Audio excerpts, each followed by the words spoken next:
Hi to all. Today we are going to discuss about Unit 1 characteristics of signals and their representation.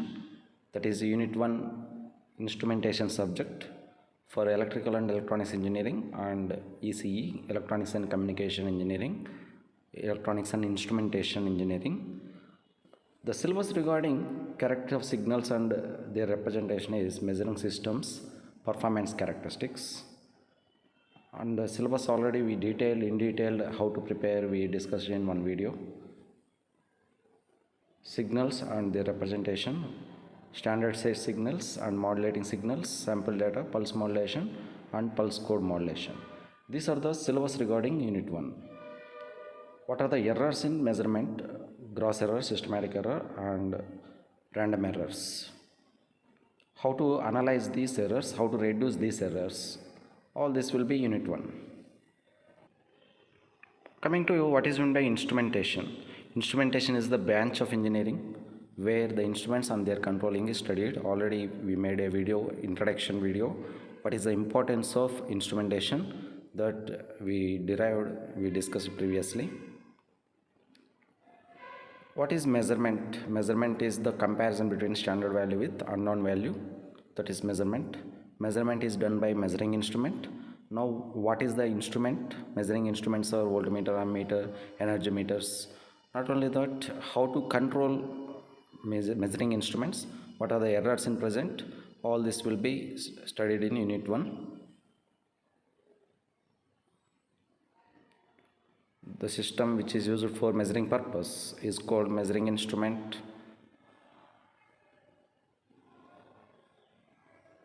What are the characteristics of measuring instrument? Measuring system performance characteristics. The measuring system performance characteristics can be divided into two distinct categories. How the instrument works with unknown input, if input is changing with respect to time, those are dynamic characteristics, whereas if the input is not changing with respect to time, the characteristics which are obtained from the instrument is known as static characteristics. These are the most essential characteristics for selecting a suitable instrument for specific job. Before selecting a instrument for a specific job, what are the characteristics should be taken consideration is static and dynamic. If you go for aeroplane control, what are the characteristics required for instruments are most accuracy is required and precision also required. Similarly, to choose any instrument for different fields, in case of industries, industrial instrumentation process variables like that. To choose particular instrument based on characteristics they will choose. Suppose for houses, energy meter will be there. The energy meter not required accurate, but it records the data. How much accuracy is required for energy meter is nothing error. Without any energy consumption in your house, the energy meter should not record the data. If you switch on the fans and lights in your home, the energy meters record the data, hence energy consumption will happen. If you are not switching on the fans and lights in your home, if the energy meter reads some data, then what is the need of that? Energy consumption without consuming of any load in your house, then energy meter has to work properly. That is, the previous data it should be altered, it should be sum. After that it will act. Hence, to choose any instrument, suppose if you go for industries, the instruments for your industries are required very accurately and precision also required. For some areas, temperature also important for industries. If the temperature changes, the quality of product will be changes in industry. Hence, temperature measurement accurately is required for some industries. If you go for textile industries, temperature if changes, the quality of cloth, quality of yarn will be changes. If you are not monitor the temperature, what is the need of temperature measurement? Based on temperature measurement only, the quality process will be depends in some industries. Hence, the characteristics are very important. Those are static and dynamic characteristics, two types. Now we will discuss that static and dynamic.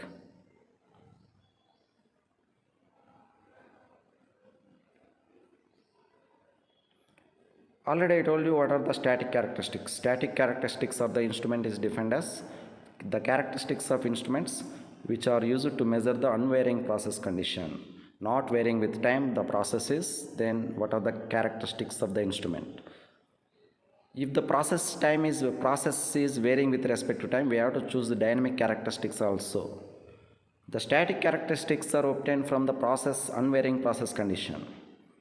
The calibration of equipments instruments is impact on static characteristics because the static characteristics are important.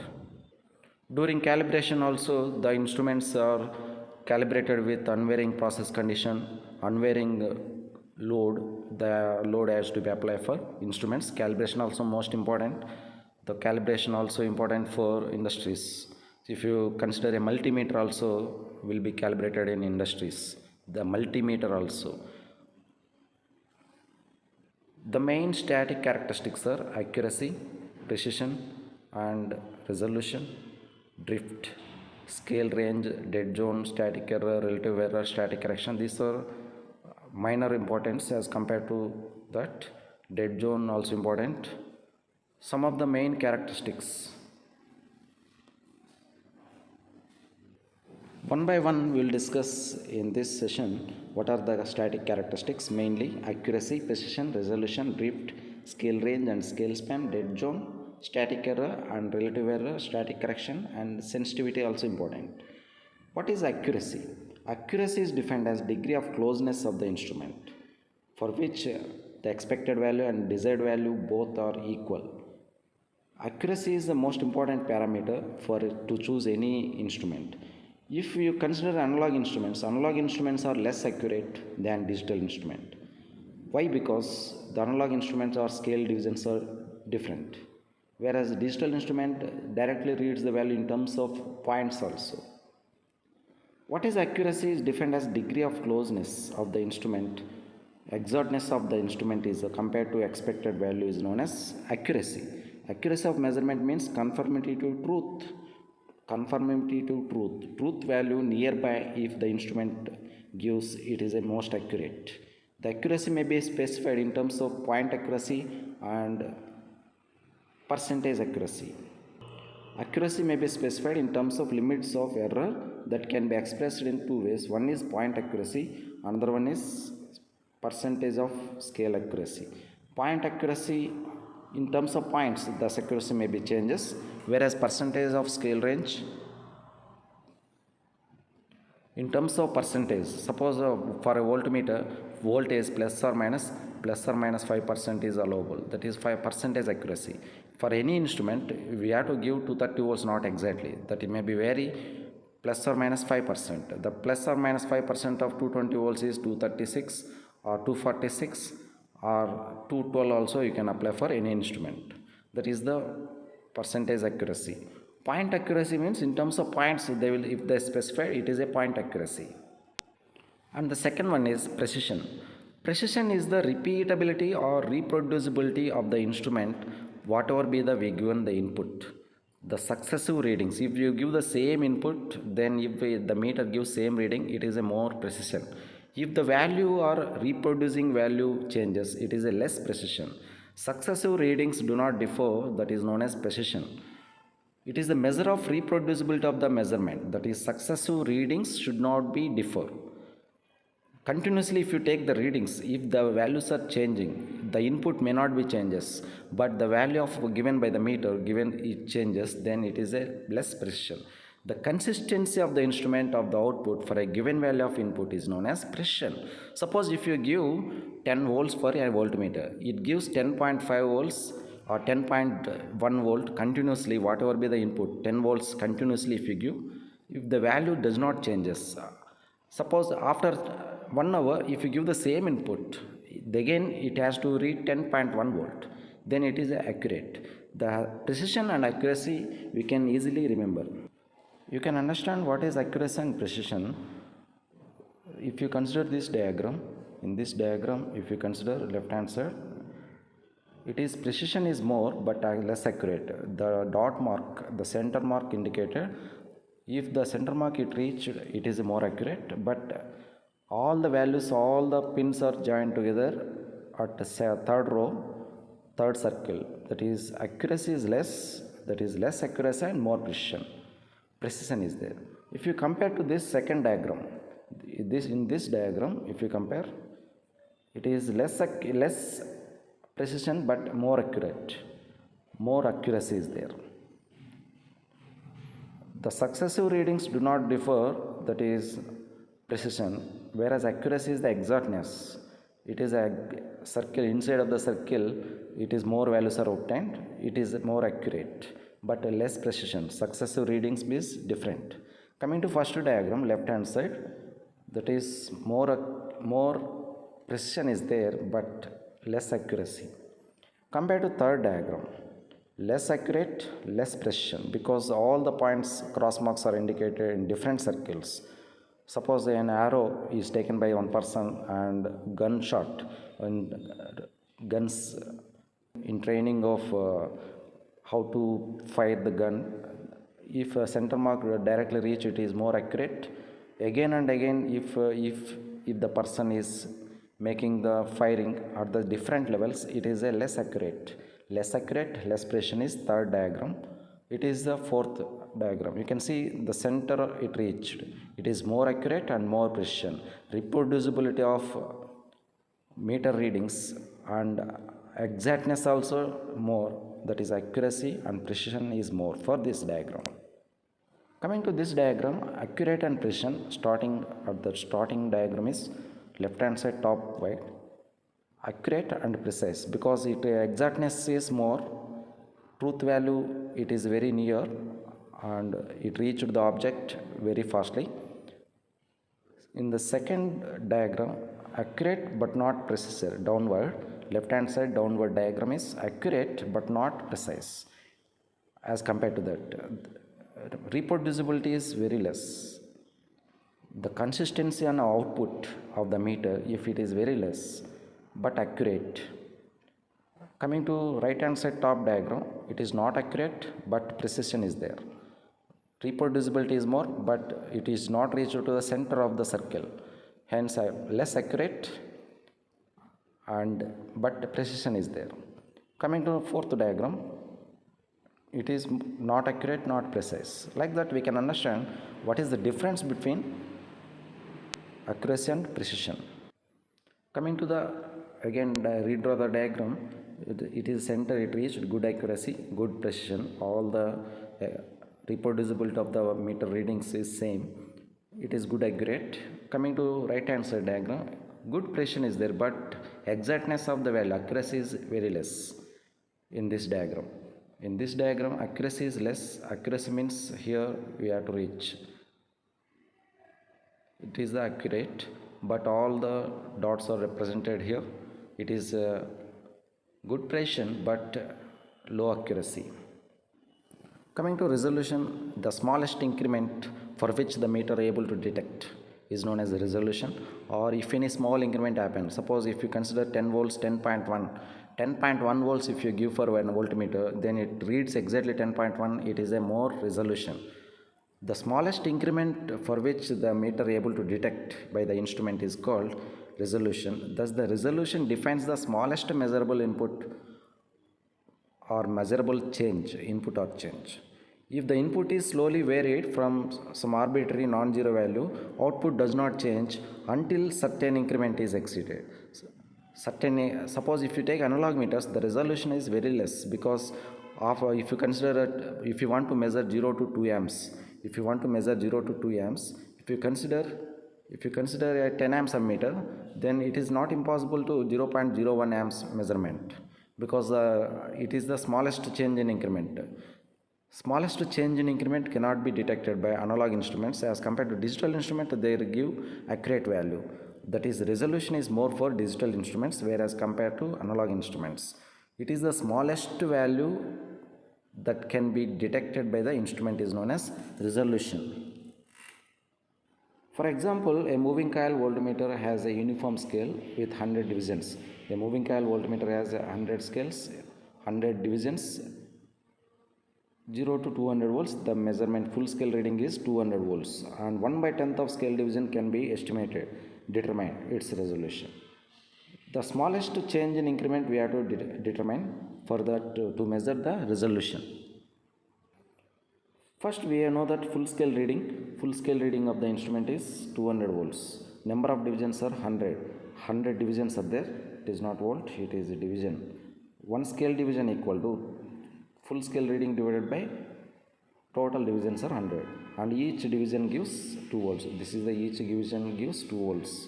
2 volts is the smallest increment, but we can able to detect 1 by 10th scale of division. They given that 1 by 10th scale division can be estimated.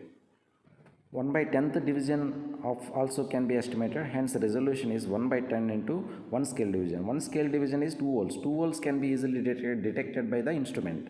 1 by 10 into 1 scale division is 2 volts, then you will get the answer is 1 by 10 into 2, that is 1.5. 0.2 volts is the smallest increment that can be able to detect by the instrument, 0.2 volts. Therefore resolution of the meter is 0.2 volts. It is coming to analog type instrument. If you go for digital type instruments, for n number of digits the resolution is given by 10 power n. 1 by 10 power n is the resolution. For n number of digits, what is the resolution smallest change in increment? 1 by 10 power n. That we have to remember for a digital instrument. Suppose n equal to 2 digits or 3 digits. Assume that 3 digits. Then resolution equal to 1 by 10 cube. That is 0.001 is the smallest increment that can be able to detect by the instrument. 0.001. Compared to this 0.02, 0.01, small digital meters have more resolution. Next, another one is drift. Drift is defined as the difference between measured value to true value is known as drift. The difference between measured value to true value or standard value to measured value. Drift is nothing but simply an error. Drift in the instrument means it is another name for error, finding the error. True value is the defined as the average of so many values is known as true value. Drift is nothing but an error, but technically in instrumentation we are called it as a drift. It is the difference between true value to standard value to or measured value to true value. The difference between error means measured value minus true value or true value minus measured value. That is the error in instrument. Calibration also we are using to find the error. If there is no drift means there is no error in the measured values of true value. There is no error in the measured value or true value. No drift means no error. No drift means no error. We have to remember that drift may be classified into two categories. One is zero drift and span drift, or it is also known as sensitivity drift. Zero drift and span drift. If the whole calibration curve, the input versus output, if you draw a graph, input versus output, if you draw a graph, then it is a linear, it is a nominal characteristics. The characteristics with zero drift is in parallel with the linear. If the whole calibration curve gradually shifts a zero drift, it is called. It is in parallel with nominal characteristics without any error. If the instrument gives some value, you are getting some error, the value is parallel to the nominal characteristics, then it is known as zero drift. If the whole calibration curve gradually shifts, called zero drift. The input output characteristics of an instrument, if you consider like this, it is known as zero drift. It is not like that. If it varies like this, it is a span drift. Span drift. If there is a change in characteristics proportionality along with the scale is known as span drift. Zero drift and span drift 2. The drift is undesirable quantity in industrial instrument, because it is rarely appear and cannot be easily compensated. That is the difference between zero drift and span drift. The whole calibration curve changes linearly, input versus output curve changes, shifts gradually, then it is zero drift. It is not shifts gradually, then it is known as span drift. What is scale range and scale span? Scale range of instrument is defined as the difference between largest and smallest value. The largest and smallest value of the measured instrument is known as scale range. Largest value, highest point of calibration. Assume that x max is highest point of calibration. x minimum is lowest point of calibration, then the scale range is given by highest point value minus lowest value. X max minus x minimum gives the scale range.